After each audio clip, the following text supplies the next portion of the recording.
Hi, this is Joe again with another movie review, and we'll be discussing for this to keep up, a little theme we got going here with perverted movies.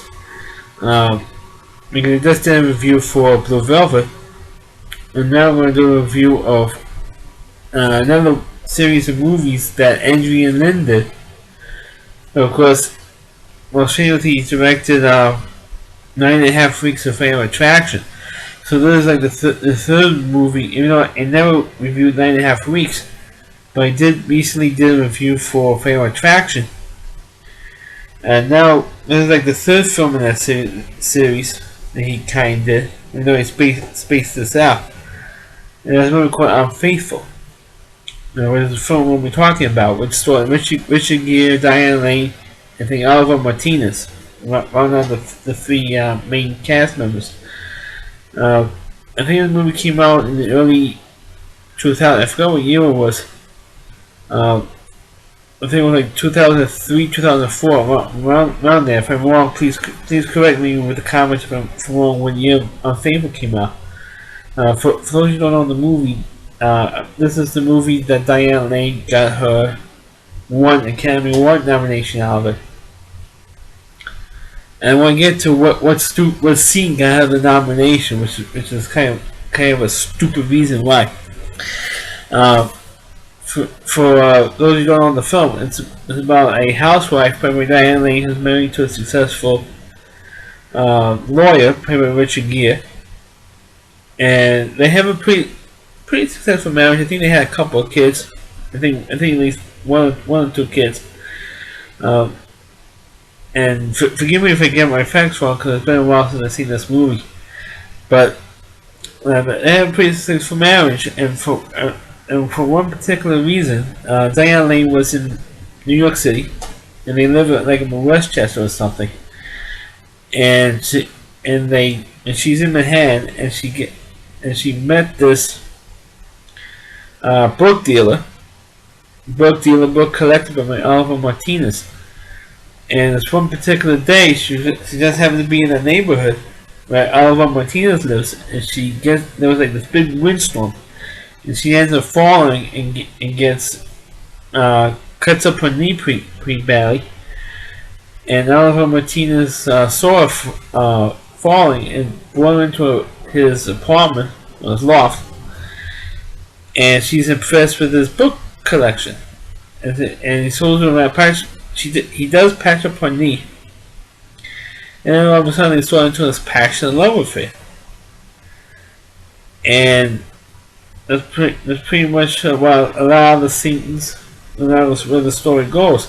Because Diane Lane keeps making excuses about how she has to go into Manhattan, and she meets with Oliver Martinez, and they have one this particular scene where Diane Lane's character goes to a restaurant with a couple for girlfriends, and sees Oliver Martinez coming in, and they end up meeting. Diane Lane and Oliver Martinez meets up in the bathroom, and they have a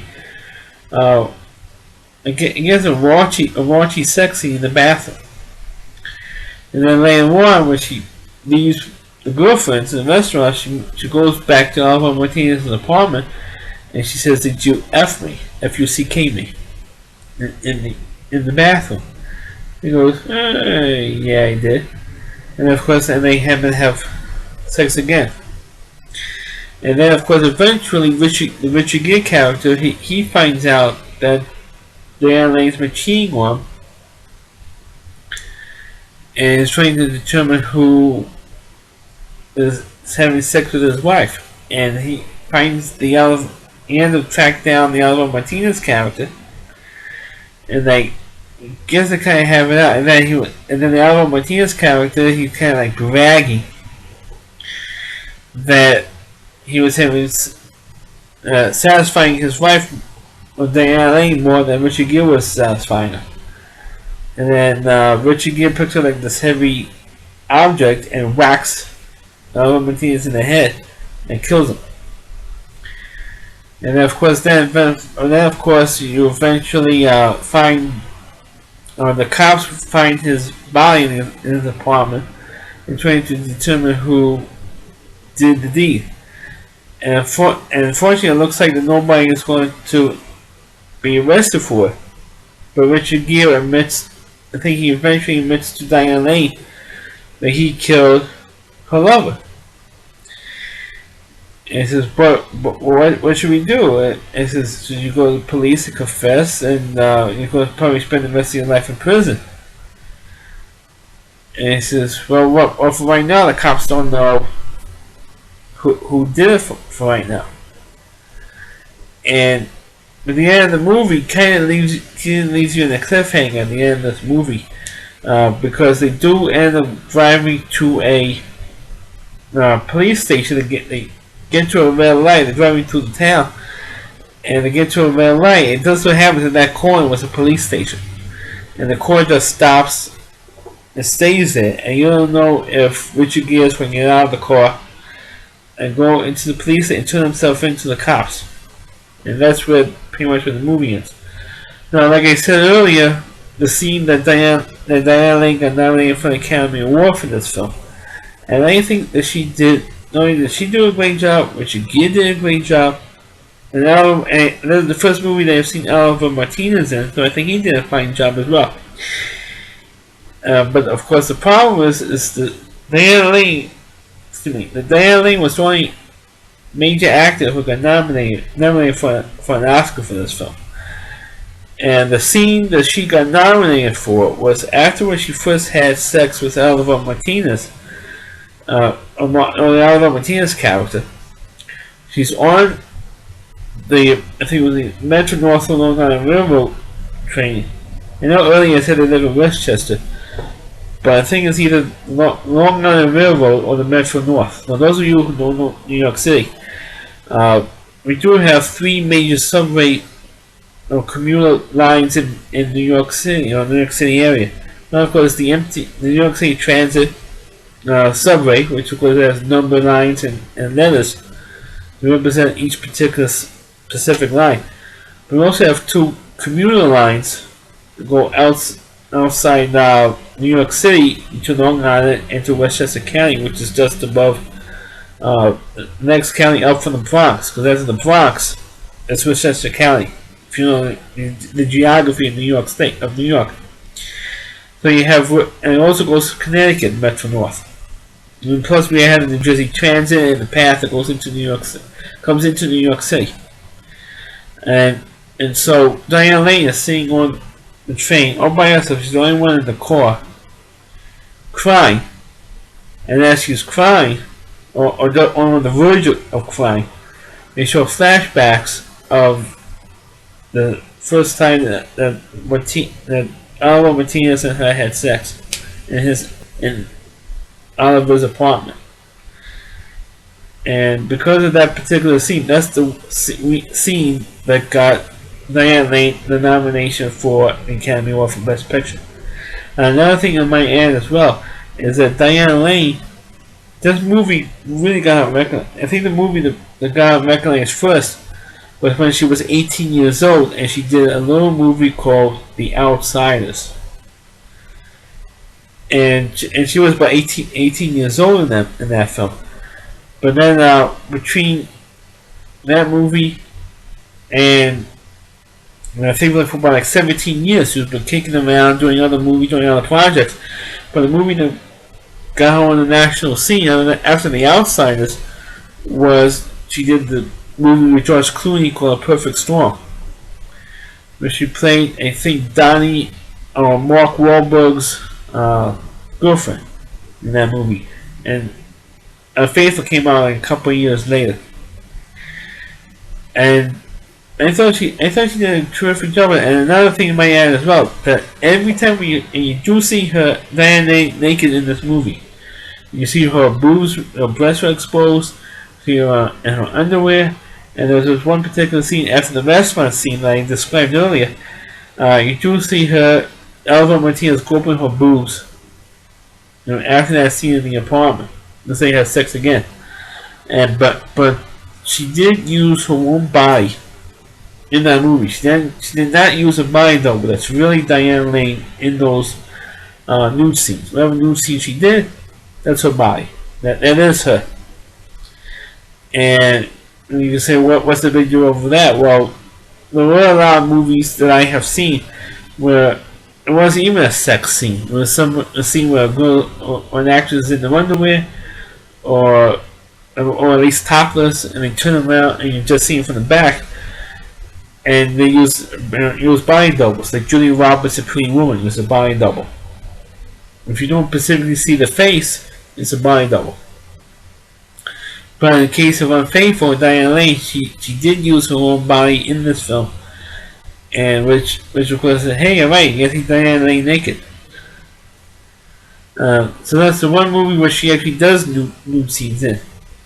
But she has done a few good movies after that. I think she did like Must Love Dogs. I forget what other films she has done after that. But she is a very, very good actress, and she did great in this film. Not only her, but Richard Gere. I think Richard Gere, 9 times out of 10, he delivers a very good performance in his films. And Alvaro Martinez did a damn good job in this film. So, but I think out of the 3 films that Adrian Lynn did in this like perversion series, I guess you could call it, I think that for a favorite track to set a word on its ear, and Unfaithful was also very, very good. 9.5 weeks. I haven't really seen it fully. It's in like bits and pieces. Even though I do have that movie in my collection, it's in like bits and pieces because I'm not a huge fan of Kim Basinger or Mickey Rourke. That's why I haven't seen that one. But in terms of favorite attraction and Unfaithful, are very, very good. And Unfaithful is a powerful film because, favorite attraction as well. You see the consequences of a guy fooling around with his wife. This time it was the wife who was fooling around. And this time you actually see the consequences of what happens after the lover gets killed. But I figure it's a nice little twist in that story, because usually it's the guy who's fooling around the wife and not the wife fooling around the guy in a lot of these movies, and then the wife gets her revenge on the husband or the other girl they was fooling around with. That's usually the stereotypical way these stories go. Not Faithful, because this time the husband gets revenge on the guy who has been screwing his wife, more or less, and then whacks him. And then, of course, he decides whether or not he should turn himself in or not. Which I feel that it's pretty good film in a lot of ways. And I did enjoy Unfaithful because I like Diane Lane, because I think she's hot. I think of all the actresses that was in the 3 films, I'm talking like Glenn Close, and I like Glenn Close as well. But for in favorite attraction is. But I think Diane Lane is like maybe like the youngest one out of the bunch. And I think that Kim Basinger was actually by age standards. But I always like Diane Lane in her movies. And to see her actually do sex scenes and not use a body double and show her actual body in those films, in those sex scenes, then it's worth it, because I always feel that cheapens the movie when the word gets out that's really not her body in those movies, in those scenes. Ruins the movie for me, because if an actress does not want to do nude scenes, okay, fine, we're going to have to get an actress with balls. But if they replace her body with a body double, it's not kosher in my eyes. That might film with Pretty Woman and another movie that I did previously called Sea of Love, where Ellen Barkin used a body double for her love scenes with Al Pacino in that. So that's my review of the film Unfaithful. Please click on the video, please rate it, feel free to comment on it. Please subscribe to my channel, and please forward this video onto your Facebook pages. Thanks for watching, and catch you next time.